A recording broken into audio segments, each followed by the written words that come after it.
আপনার জন্য আমি কি নিয়ন্ত্রণ করতেছি? আপনার লোক এই অঞ্চলে আওয়ামী ঠেকাইতেছি, তাহলে আমার ভাই অন্য অঞ্চল থেকে এখানে আসতে পারবে না, সমস্যাটা কি আপনার? কি প্রবলেম আপনার?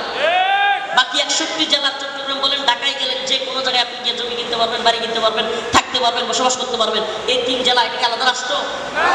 এটা আলাদা রাষ্ট্র? রাষ্ট্রের ভিতরে রাষ্ট্রের আরেক রাষ্ট্র প্রতিষ্ঠা করা, রাষ্ট্রের ভিতরে আলাদা সশস্ত্র আইন তৈরি করা, চাঁদাবাজির একটা ক্ষেত্র তৈরি করা এবং সেখানে মানুষের উপর জুলুম করা, এটার নাম নিশান্তি পারে নাই। অতএব এদেশেও আন্তর্জাতিক কোন চাপের কারণে আমরা নতজানু গোলামি কারো করবো না।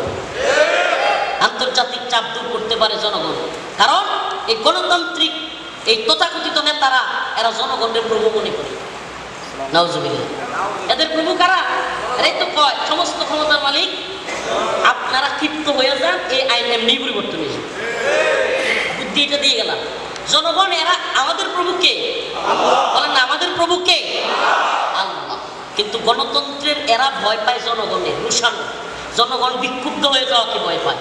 আমি বলতেছি না যে এক্ষুনি আপনারা সবকিছু জ্বালায় পড়ায় দেন, বলছি আপনারা আপনাদের শান্তিপূর্ণ ভাবে আপনাদের অবস্থান, আপনাদের কথা আপনি একেবারে দৃঢ়